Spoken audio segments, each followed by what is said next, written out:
You're listening to episode 43 of Liz's Healthy Table.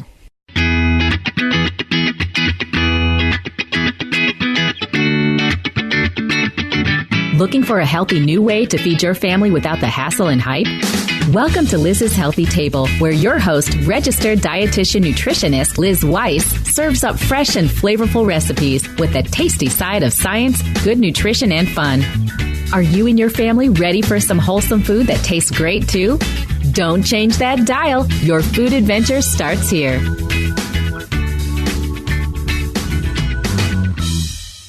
Welcome to the podcast, everyone. On today's show, everything you ever wanted to know and then some about your Instant Pot, air fryer, and your high-powered blender. My guest is dietitian, cookbook author, mom, and kitchen gadget guru extraordinaire, Dana Angelo White. Dana is the author of 3 kitchen gadget cookbooks, including the Healthy Air Fryer Cookbook, the Healthy Instant Pot Cookbook, and Healthy Quick and Easy Smoothies. And for my U.S. listeners, we are giving away 1 copy of each book. So that's 3 books, 3 winners. And if you want to enter for a chance to win, just head on over to lizshealthytable.com/podcast. And you can enter to win by posting a comment on the show notes page for episode 43. So Dana joins me today to dish about the nutritional and time-saving benefits of your favorite kitchen gadgets. She's going to talk about pitfalls, like, well, challenges. Yeah, challenges and pitfalls. Like, do you really have to spend a lot of money for a high-powered blender, or are there less pricey options on the market? And she's joining us to talk about new ways that you can use your Instant Pot, air fryer, or your blender to get healthy and interesting meals onto your family's table and, of course, into your kids' tummies. Did you know, by the way, that you can make lasagna in the Instant Pot? And wait till you hear about Dana's recipe for dragon fruit dream with raspberries and honey. That's a smoothie recipe. And her green smoothie recipe chapter. And in her air fryer cookbook, she's got recipes for Brussels sprouts that are just to die for, and even dessert recipes like strawberry shortcake. So I could go on, but Dana's going to be here in just a moment, and you're going to love this show. Liz's Healthy Table is brought to you by my friends at superhealthykids.com, your one-stop shop for recipes, meal plans, cooking videos, and tips for feeding kids of all ages. The show is also brought to you by the Parents on Demand Network. This is an app that is filled with parenting podcasts, including shows like Pure Nurture. This is a podcast for new moms and moms-to-be.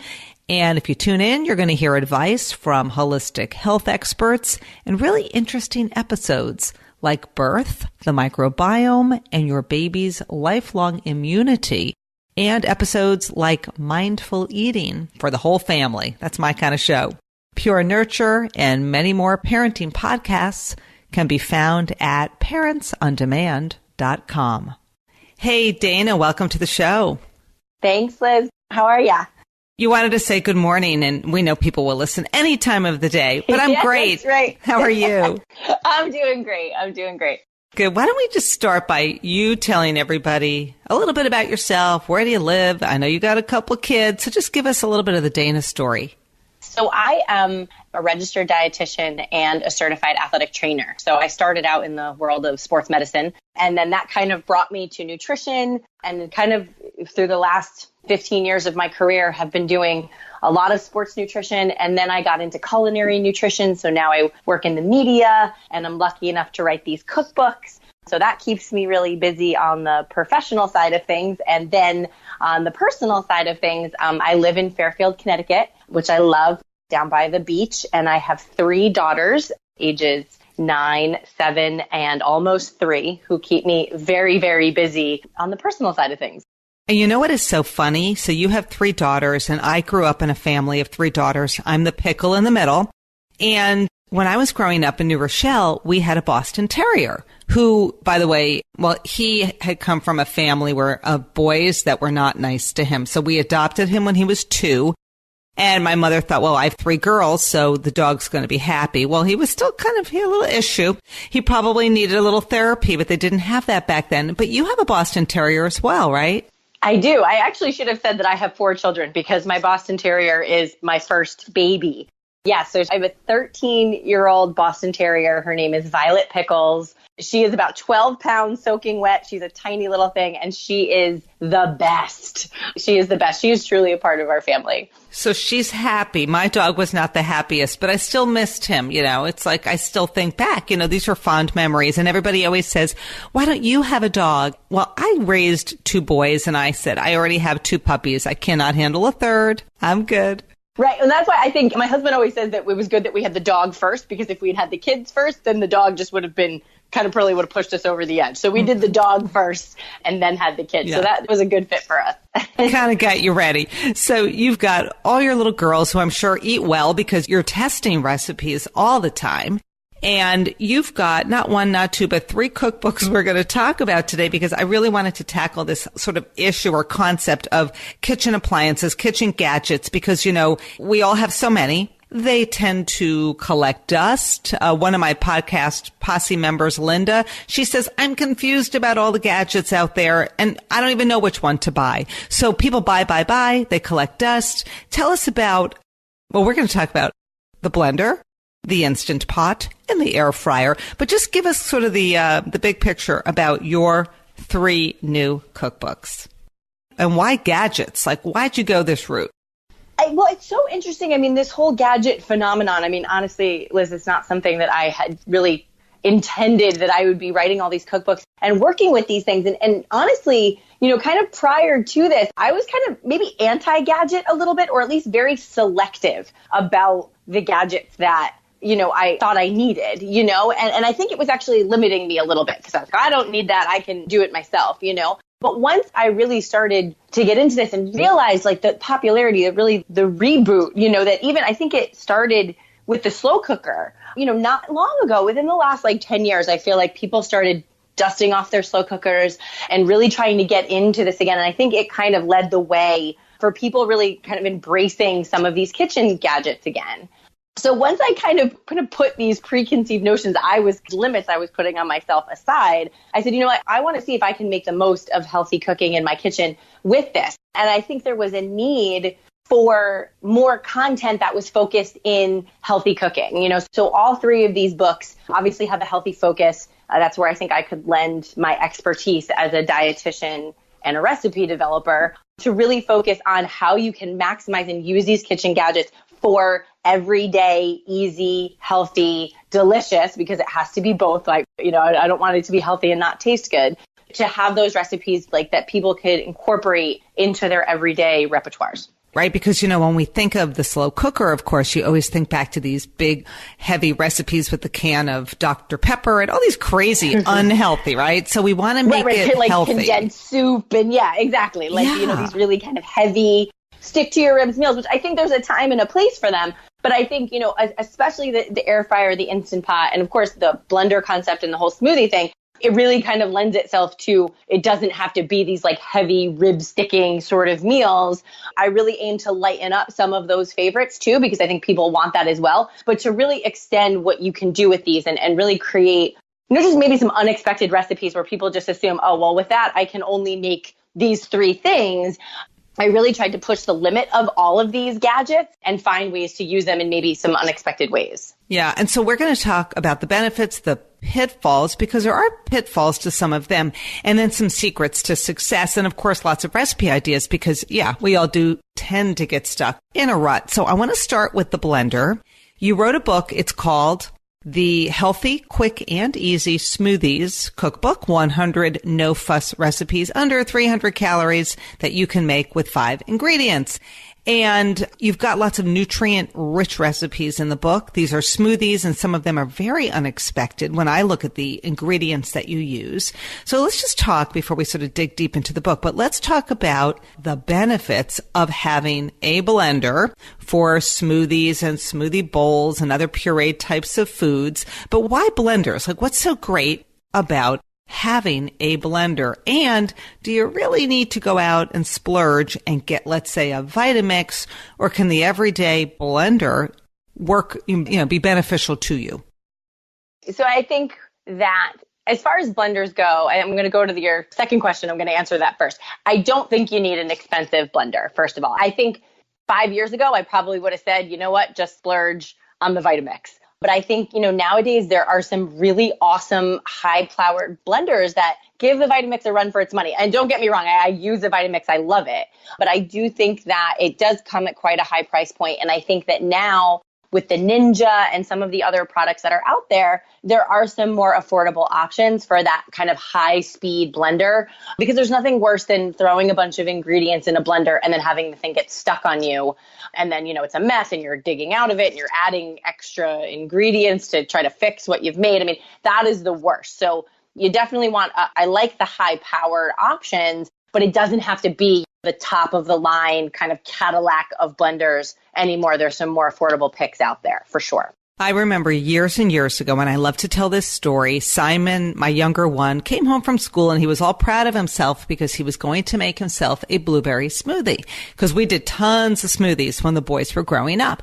And so he shoved like all these frozen blueberries into the blender. And I said, hey, Simon, you may want to use, not so many blueberries, but he didn't want to hear it. So I just kind of let him do his thing. So he added tons of blueberries first, frozen. Then he added some liquid, and then he tried to blend this thing. So as you can imagine, at one point he opens the blender, he turned it off, but he sticks in like a spatula because everything is stuck at the bottom. And all of a sudden, this blender, like what was in the blender, the blueberries, literally erupted. And I'm telling you, it was like a volcano. And there's blueberry over the ceiling and shooting across the room into the dining room. It was a complete mess. I literally had to hire a painter to repaint the ceiling. And so the point being that if you shove too much in a blender, no matter what you got, right, even if you have a good blender, that can be a problem. And I know you have a tip for preventing things from getting kind of stuck in the bottom of that blender. That's right. So, A for effort for Simon trying to get himself in the kitchen there, but you're right. That is the last thing that you want to happen. And the easiest of tips is really just to put in the liquid first. And I think nobody thinks to do that. Everyone kind of puts the heavy, clunky ingredients in there first. If you put the liquid in the blender first, it's a lot less likely that you're going to get that clog. The one warning I give with that is that when you put the liquid in first, it will, tend to splash a little bit as you add the other ingredient. So just, don't just dump it in from a height, really. But if you gently put the other things in first, but having the liquid be in there first was a point I made in all of the recipes. To the step number one, once you have your ingredients prepped, is that the liquid is the first ingredient that goes in. So having a decent blender, adding the liquid first. Let's just talk about maxing out good nutrition. I mean, you could make a smoothie and you could put in unhealthy ingredients, or you could pack it with really healthy ingredients. So just looking at your book, what are some of these smoothie combinations that might surprise us? What are some of these so-called superfoods that you like to use in smoothies? We organized the book into 4 main chapters. So the tropical smoothies, berry smoothies, combo smoothies, and then some green smoothies. And so the foundational ingredients kind of follow those basic themes. We just kind of thought that was a good way to organize it. And by we, I mean my editor. I had an amazing editor on this book. So the tropical smoothies are going to feature, everything from watermelon to mango to kiwi to maybe a little bit more obscure things like dragon fruit, guava, and things that I didn't want to make the ingredients impossible to find. But nowadays, in a lot of grocery stores, Whole Foods, Trader Joe's, you can find frozen dragon fruit kind of year round, which is really nice. I always like to shop seasonally when I can. So if I can find the frozen version, especially for a smoothie, that's great. And what is dragon fruit? Not to interrupt, but can you tell everybody what is dragon fruit? It is the most magnificent looking fruit. It has this kind of the outside skin almost looks like a pineapple in the sense that it's ribbed. It's much smaller. They're more like the size of like an apple. And they have these kind of ridges. And the outside of it is this hot pink color. And when you cut them open, it's this white flesh that's just kind of subtly sweet with these tiny little black seeds inside. And you just peel them and chop them up. And it's just this magnificent kind of florally, mildly sweet flavor that I'm kind of obsessed with. They also, another variety comes in like a day glow fuchsia color that makes for an absolutely gorgeous smoothie. Honestly, though, that's a little bit harder to find. It's just another variety of dragon fruit. But it, like I said, now that I mentioned it, next time you're in the freezer section of the grocery store, take a look because you'll probably find it there. And for the book, I used both fresh and frozen. But the frozen was a lot easier to find, than I had thought. So I was happy about that. So you just find it chopped? Would you find it chopped up or pureed frozen? It's peeled and chopped. I never pronounce it correctly, but the acai or acai, yeah. Mm-hmm. Yeah, so that you typically find pureed for some reason. Yeah. So that you find in frozen puree. But the dragon fruit I was able to find kind of the same way you'd find, frozen mango or something kind of chunked and frozen and just really ready to pop in the blender. All right, good. So everybody go out and find dragon fruit. So what kind of smoothie would you make with dragon fruit? What I did with the dragon fruit recipe was that I combined it with some yogurt, some honey, and some dried raspberries, those freeze-dried raspberries. Those, again, pretty easy to find. I love to get them at Trader Joe's, and they add a little bit of a pink hue to the smoothie. And then, you can use any kind of liquid, really. I kind of like to offer some flexibility in the smoothies, whether you want to use coconut water. In some of the recipes, you can just use water by itself and blend it up with some lime juice, and you have an absolutely amazing smoothie. Ooh, that sounds really good. And what about like some of the green smoothies? Because it's so funny how even some kids who tend to be picky seem to love green smoothies, which is so weird when you think about it. But I think it's a good sort of gateway recipe to get kids over their, say, green aversion. So what would be a recipe in the book that's green, that's super nutritious? So I tried to play a lot with every kind of green fruit or vegetable that I could find here. I think a good starter smoothie would be, some frozen banana and spinach. Add a couple of walnuts to it or something like that. I did a recipe that had some green tea and chia seeds in it as well, maybe for, the older kids. But really, it's fun because I don't know what it is. Yeah, you put a green vegetable on their plate and then they squawk, but then you make a smoothie green and all of a sudden they want to drink it, which is awesome. Mm-hmm. I also use a lot of natural sweeteners. I tried to really limit any of the added sugars. There's some honey and maple syrup and things like that in the smoothies because I think smoothies need to be sweet.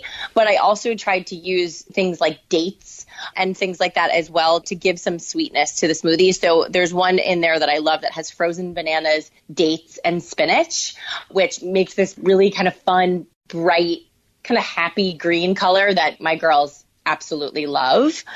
And of course, there's kale. We had to do some kale smoothies, So, and really one of my favorite recipes in the green smoothie chapter is kale lemonade, which maybe sounds a little off-putting. Mm-hmm. Dietitians were like, ooh, but really just kale, lemon juice, honey, ice, water. And, give it a really good blend because you don't want it to be chunky at all. And it makes this just really refreshing, bright green drink that it's like a great way to start your morning. So that one I've even gotten my kids hooked on as well. That sounds super fun, super different. I can remember when my boys were young, I used to strain the smoothies, which is probably not the best thing to do because you're losing some of the fiber, but they were so averse to having any lumps or chunks. And I thought, you know what? I'd rather do that than have them reject it. So many smoothies in our world as they were growing up. And then, of course, the green smoothies became popular over time. But one thing I've never added to smoothies, because I really don't have the high-powered blender, is things like walnuts and pecans. But I can remember being at it wasn't Trader Joe's, it was Whole Foods. They had a Vitamix guy there doing a demo, and he did this combination of ice and pecans and made like a pecan ice cream. It was so crazy good. Wow, that sounds amazing. Yeah. And I think, with that large volume of, nuts and ice, those are two pretty, robust things to grind together. But I even think, an even lower power blender, if you put about a handful of something, maybe give it a chop before you put it in. And it really shouldn't, clog up your blender or anything like that. Mm-hmm. There's even a few smoothies in the book where I like the texture. I want there to be some texture. So there's a couple where I would use something like granola or chia seeds that might be part of the recipe, but then incorporate some of those on top so that you get a little bit of crunch and texture. Smoothie bowls are popular. There's definitely smoothie bowl recipes in the book as well, where you're going to eat it with a spoon. But even for some of a nice thick smoothie with a little bit of texture, I actually think is kind of fun. Mm-hmm. And then as far as calories go, you kind of kept things moderate, right? We didn't go too overboard because you could really, I remember when smoothie bowls were all the rage a couple of years ago, people were consuming so many calories without realizing. I mean, you could eat a healthy food and overdo it, right? So were you sort of mindful of that when you created these recipes? Totally. Because I think that's one of the biggest misconceptions about smoothies in general. I think, they have this health halo when, you go to a smoothie shop and then you get a smoothie, not realizing that it's, it's 600-700 calories, and then the smoothie bowls, you're right, those got even kind of more out of control. So I thought I capped everything for this book at 300 calories or less. And there was really quite a range, like that kale lemonade I mentioned is actually super low in calories versus, there are some that are on the higher end, because that way I think 300 is a nice number because it could totally work as a snack for some people as a meal. Maybe you double the recipe and you have a double portion. So 300 felt like a good kind of middle of the road, depending on who you are. Are you giving it to your kids? How are you using this? Is this going to be breakfast? Is it going to be a snack? So that you could always maybe scale things a little bit up or down and still be in a healthy range. Mm-hmm. And really good for kids who are doing sports. I hear from a lot of parents who have teenagers who are picky eaters, but they are doing sports. And so they need the calories. So smoothies are a great way to get some good nutrition onto the table.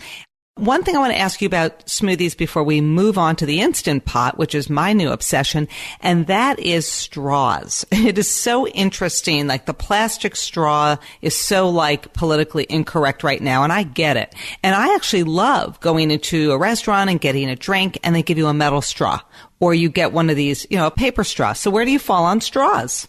It's such a good question. And I've been thinking about that. And it's funny because their plastic straws definitely find their way into my house for sure. They go in the lunchbox occasionally and things like that. But I have been shocked how many kind of fun, reusable straws now that are out there, whether they're made out of recycled materials or, in my house, we have a lot of plastic straws. I have a little one, my youngest is almost 3. So I'm careful with the metal straws because I'm just waiting for her to poke her eye out or something. But we have these plastic straws that are dishwasher safe that, fit nicely into, especially for my youngest, a capped cup, to make sure she's not smelling smoothies all over the kitchen.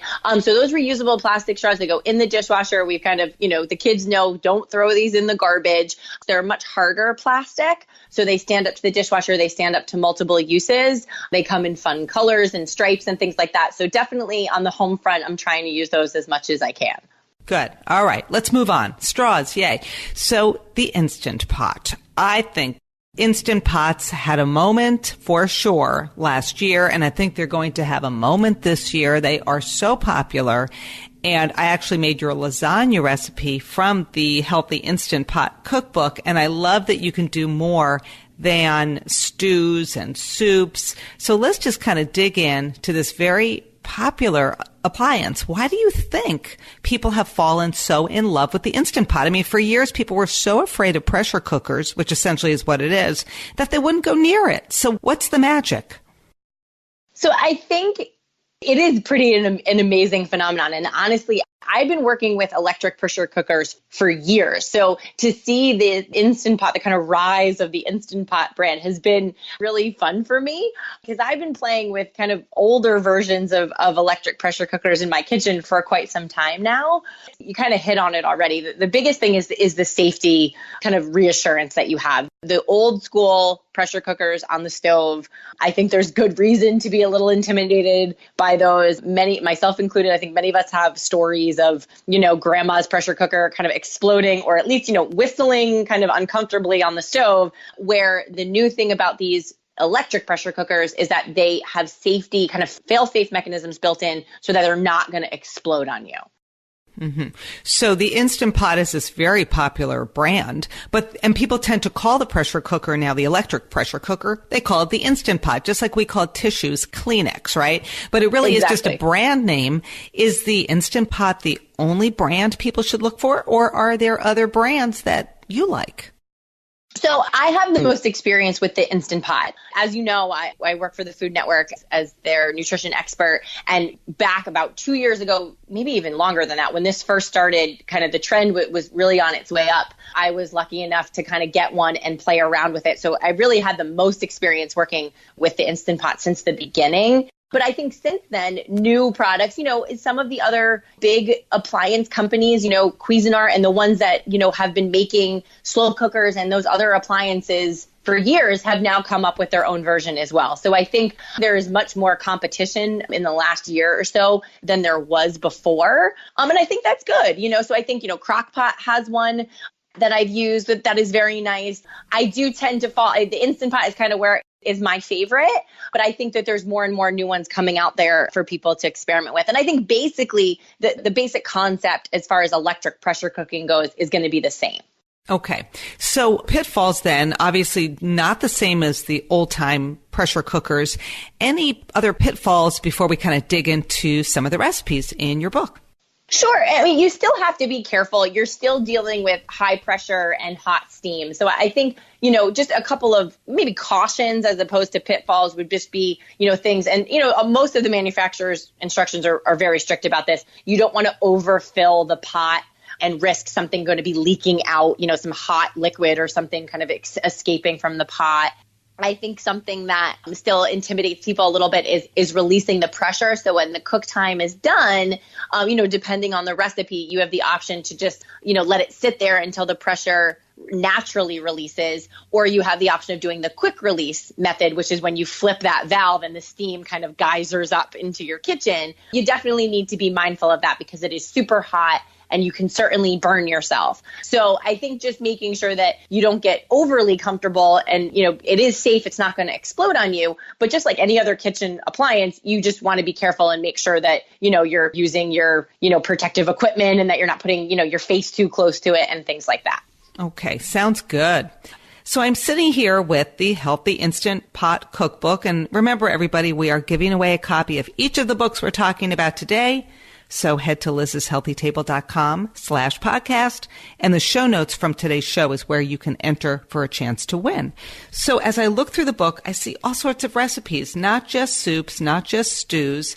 I mentioned the lasagna that I made from the book, but I see broccoli cheddar soup. I see sweet potato chili, so classic chili, corned beef and cabbage. I mean, there's so many recipes. You've got desserts in the book. So why don't you kind of talk us through some of the recipes in the book that might be your favorites? Look at this baked spaghetti squash. I am a little bit obsessed with winter squash. And by the way, if you haven't listened to the Winter Squash Show, episode 42, go back in time, people, and take a listen to that episode. So talk us through some of the recipes in the book and how you kind of built this cookbook with, again, health in mind, and then just a nice variety.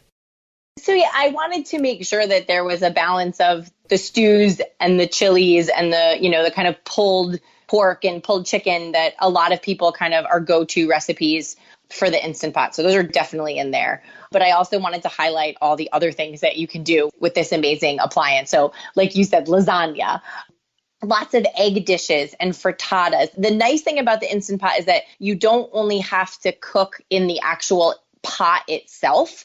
You can create a chamber where you can steam and do other types of cooking methods as well. There's also the saute function, which is a nice way to start or finish a lot of recipes where you just get like a nice kind of surrounding heat around the inner pot if you want to crisp something up or thicken something at the end of the pressure cooking.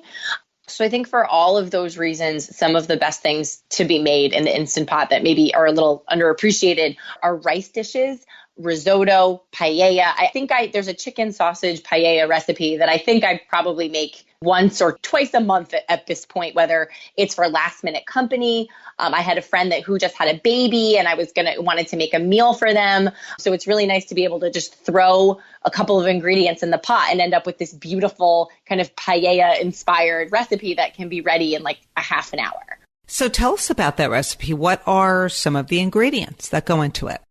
So I love to use the Orbario rice, that kind of classic risotto rice. The Instant Pot in general is just an amazing rice cooker. It makes perfect rice every single time. So I use some chicken sausage. in just to lighten things up a little bit. Some onions, some chicken broth. I do add a little bit of saffron, that kind of classic ingredient. If you're not a saffron fan, you could totally leave it out, but I think it kind of makes paella what paella is. And then you really just set the pressure cooking time. And then when you do a quick release, you add some shrimp. I add some cilantro and some frozen peas at the end. And then you serve it with lemon wedges. And it's absolutely amazing. And I think, so once the pressure cooking cycle is done, the rice is cooked and it's very, very hot. You can throw in some frozen shrimp that's been defrosted, and you basically just mix it in and let it simmer for 5 minutes. And the shrimp is perfectly cooked and the entire dish is done. Oh, yum. And I am a huge fan of frozen shrimp because it's so convenient. I like to get the shrimp that's peeled and deveined, and then boom, off you go. So convenient. Yeah, and I think you see people don't think about making seafood in the Instant Pot. So that's something, there's quite a few recipes using shrimp. I actually did a Facebook Live on the Instant Pot community page not long ago, and we demoed a shrimp and grits recipe from the book. And that was super fun. And again, quick cooking. We could do it on a Facebook Live, and it went really well. So there's actually quite a few recipes using shrimp and some other shellfish in the book. Yeah, I've actually made salmon in the Instant Pot. I actually did an Instant Pot episode months ago with Melissa Clark. I'm sure you know her from the New York Times. God, I love her. Yes, she's amazing. Oh my gosh. So this recipe is so good. And so, so versatile. And it's not just, what you expect. I actually I have this bean and barley soup that I make in the slow cooker. And then I reworked it. I haven't blogged it yet. Maybe I should before this show goes live, but I reworked it to work in the Instant Pot. And it's so much better because you saute all your veggies in there and then everything cooks in like 7 minutes. Yeah, and I think there's a lot of recipes out there now that and most people can probably make the conversions on their own, whether you take a slow cooker recipe and pressure cook it, really do a complete 180 and make something that would take 6 hours and make it in, 20 minutes. And, as you said, in some cases, it's even better, more convenient. And the other thing is that the Instant Pot itself can also work as a slow cooker. So I think that's nice as well, is that if you're looking to kind of maybe streamline some of your appliances, you're limited on cabinet space, you can actually make some of those slow cooker recipes in your Instant Pot as well. I love this. So you can dust off your slow cooker, give it away, and then just use your Instant Pot. Yeah, if you want to, you can buy a separate glass lid. If you're kind of in, something about my slow cooker, I like to be able to see what's going on in there. So you can actually get a glass lid to use in replacement because you're not trying to lock and set the pressure like you do when you're in the pressure cooking mode. Okay, good advice. All right, I'm ready to move on to the air fryer. Now, I told you, Dana, I do not have an air fryer. I have friends who have an air fryer, and they are just absolutely addicted to it. My sister had an air fryer and gave it away because she wasn't sure what to do with it. And then when I posted on the podcast Posse, which is my closed group on Facebook, anybody can join. I hope you'll join, Dana, because we did have some comments and questions from the community, especially about the air fryer. So Helene said that she's never heard of it. Gail said that she doesn't eat fried food, so she doesn't want one. And then I also had, did I write a note here? I think I had, Leslie. Leslie said that she wonders if she should buy one. So I want you to really explain, what is an air fryer? Because Gail, you're going to be surprised to hear that you're not going to be frying foods in it. So what is the air fryer, and why is the air fryer gaining in popularity, Dana? Even though my sister gave hers away, and I am going to scold her for that because she should have given it to me. But talk us through the air fryer, because you've got the Healthy Air Fryer Cookbook, so we're going to need to hear a little bit more about that. Yeah, so actually before the Instant Pot Cookbook came the Healthy Air Fryer Cookbook. So that one came out last September. So I've been playing with my air fryer for quite some time. And I think, I don't blame your sister to a degree. I think they're a little bit more elusive. They're a little bit harder to wrap your brain around. But as, some of your listeners have realized, once you kind of get into it, it's another one of those gadgets that can really kind of draw you in and get you excited. And I think in a lot of ways, it does everything that the Instant Pot doesn't do. So I think having both of them in your kitchen is actually a great idea. So what the air fryer does is that it's almost like a mini convection oven, a high-powered convection oven. You're creating this area where really hot air is allowed to circulate around a chamber or a basket is what you call it. It allows this hot air to circulate all the way around the food, making it super crispy. You know, sometimes if you cook something in your oven, maybe you can get the top part of it crispy, but the underneath might get a little bit soggy. Yeah, definitely. Right. And nobody likes that, right? And so, you might want to, say, I'd like to make, baked chicken nuggets for my kids or something like that. But then, they kind of fall short of the real fried thing. So the air fryer is a nice option because it allows for kind of crispiness, or not necessarily fried. Just, who doesn't like crispy, on all areas of your food? And then, I'm sure we'll get to this in a little while. There's a ton of other things that you can do with the air fryer as well. So if you're going to make, say, fried chicken, you have a recipe in the book. Are you going to be adding any oil or fat to the air fryer, or is it just going to get crispy on its own? It depends. Some of the recipes that use like a breading coating, there's some, kind of fish stick type recipes and chicken fingers and things like that for the kids, are going to use a very small amount of oil mixed in with the breading. But some recipes, like for some of the fried chicken, for example, don't need any oil whatsoever. You're just going to rely on some of the natural fat within the chicken skin and then the circulating of the air fryer to do all the work. So how long would it take, say, to make fried chicken? How long does it take in that air fryer? So it depends on the size of the air fryer that you have and how much chicken that you're putting in, but usually somewhere between 30 to 45 minutes, and you'll get kind of beautiful, crispy. One of my favorite recipes from the book is a lightened up version of chicken and waffles, and it really does deliver. And it's not going to be greasy and oily. It's just going to be kind of crispy, and you really get to taste the flavor of the chicken. You're not just tasting kind of, crunchy, fatty grease. So I have some friends who are totally obsessed with their air fryer for making Brussels sprouts. And when you go to a restaurant and you get fried Brussels sprouts or these really crispy Brussels sprouts, and they're so decadent, and you're like, I cannot believe Brussels sprouts are so good. How would you make Brussels sprouts in the air fryer? And why are my friends so totally obsessed with that recipe? I think it's got a great flavor to it, doesn't it? And it is funny how many restaurant menus have, who would have thought all these Brussels sprouts would be all over restaurant menus. So yeah, there is a recipe in the book using that. And I kind of give it a little bit of a kind of Asian spin with a little bit of sesame oil and some soy sauce. And then you toss them in the air fryer and you just let them go. And it's nice because, again, that fast circulating air is going to get them crispy on all sides. And then you get those kind of smaller pieces or little leaves that come out and get super crunchy, and maybe a little caramelized on the edges. And then the inside of the major part of the Brussels sprout stays kind of moist. It doesn't dry out on you. So you get that really nice balance. And again, you're not just dumping it in tons of oil to get that effect. Mm-hmm. What's your favorite recipe in the Healthy Air Fryer Cookbook, or your kid's favorite recipe? So my kid's favorite recipe is probably the rice balls, the arancini with marinara. So those kind of that classic, my side of the family is Italian, so we love those kind of crunchy, crispy, fried rice balls. So I definitely wanted to make a recipe like that in the book. So my kids love those. One of my favorite recipes is a dessert because you can bake in the air fryer. So making a strawberry shortcake in the summertime. So you just make this quick kind of biscuit type batter and pop it in there. And you get this beautiful shortcake for fresh berries in the summer. Is a little bit kind of unexpected. And there's also tons of vegetable recipes in the book. I think, again, you think air fryer, you think chicken wings, and there's chicken wing recipe in there for sure. But I make, prosciutto wrapped asparagus and stuffed peppers and things like that in the air fryer that they come out beautifully, evenly cooked every time. Nothing gets soggy.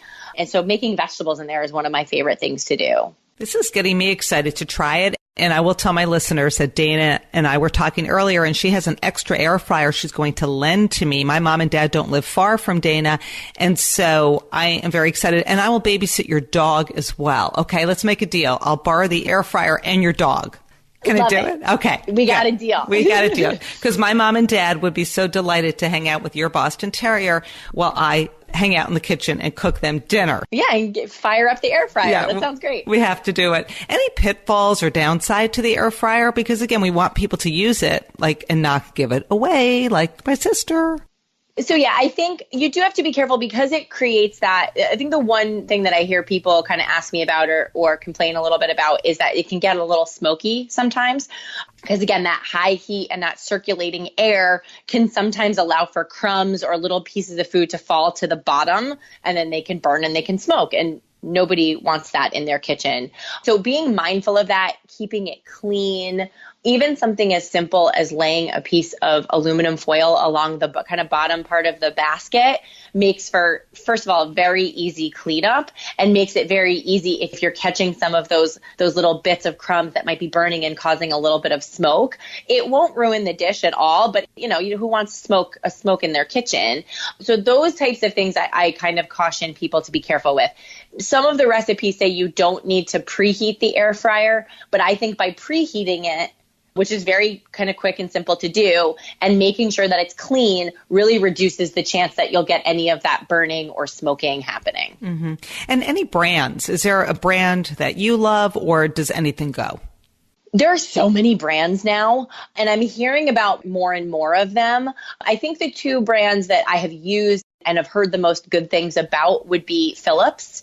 And I think Philips is kind of the top of the line, and they have a wide variety of options in terms of size, which is nice. And then I've heard great things about Black & Decker. So there's a little bit of a lower price point there. And the Black & Decker models, from my experience and from what I've been told from friends, work just as well. So if you have a small family, or if you're an empty nester, you would get a smaller one. If you have 5 kids at home, you're going to get the bigger one. Right. I think the basic model is perfect for cooking for 2. And you could do multiple batches too. Don't get me wrong. I mean, even if you have the basic model, if you think most of your cooking is for 2 people, then a basic model is probably good. And on the occasions that, your kids are in town or you have company over, you could just, kind of double batch things. But if your standard is for cooking for more people, like, in my house, we're always cooking for 5. I do like the bigger models because I can get more in there in one batch. Mm-hmm. Okay. So you are my healthy kitchen gadget guru for sure. And I want to know, I'm looking into my crystal ball, and I want to know, are you working on another cookbook, and what is the next gadget you will be tackling? So I don't have any secret cookbook projects to report at this point. There may be a couple kind of in the brainstorm phase of things. But, I'm really not sure. I've been talking to some dietitians, who knows what the next gadget will be. I think, have you seen that Instant Pot has a blender? Have you seen that? No. Yeah. So Instant Pot has a blender. It's like a heated blender for soups and sauces and things like that. So I'm very intrigued by that. By that. Mm-hmm. And Instant Pot's a brand, I trust the brand. I think they can put together a good piece of equipment.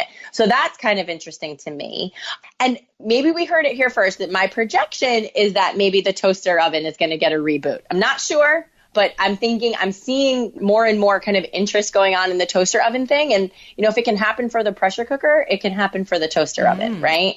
So we'll see. I have burned so many nuts in my little toaster oven. So yeah, I'm intrigued, but I'm a little skeptical. So I'm going to leave it at that. But anyway, I'm excited for your next project, whatever that might be. And I can't thank you enough for sharing all of your wisdom. Did I forget to ask you anything, Dana, before I let you back to your doggy and your kids and your fun life? Anything else that you want to share?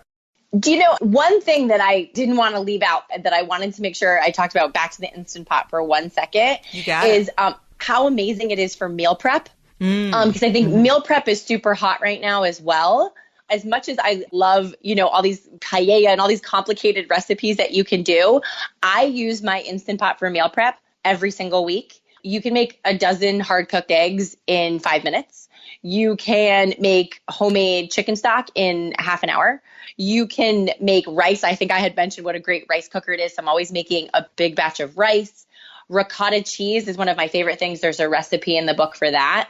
And yogurt. So I don't want to discount, as much as these beautiful and making healthy one-pot meals quickly, I don't want to leave out the fact that you can also use it for some pretty amazing meal prep. And we did a meal prep show with your partner in crime, Toby Amador. And the whole concept of meal prep is that maybe on a Sunday afternoon, you prep a lot of the foods that you're going to be then using throughout the week. And so that makes perfect sense that you've got everything kind of lined up and ready on a Sunday. And then when you walk in the door on a Monday, you can assemble your dinner in no time. So I love that. And I thank you for kind of reminding everybody. I have not made eggs, hard-cooked eggs, in the Instant Pot yet because I'm obsessed with my steaming method over the stove, which makes them so easy to peel. But I think they're easy to peel when you make them in the Instant Pot too, right? The easiest peeling I've ever done, honestly. So I also like that steaming method on the stovetop, but I, of course, had to experiment with the Instant Pot, and I was shocked how quick, and then how easy they are to peel. So you definitely have to give it a try and let me know the comparison, what you think. I will absolutely do it. And Dana, I cannot thank you enough for coming on the show. And to all of my listeners, just a reminder, we are giving away one copy of each book. So Dana, thanks so much for being so generous with that giveaway.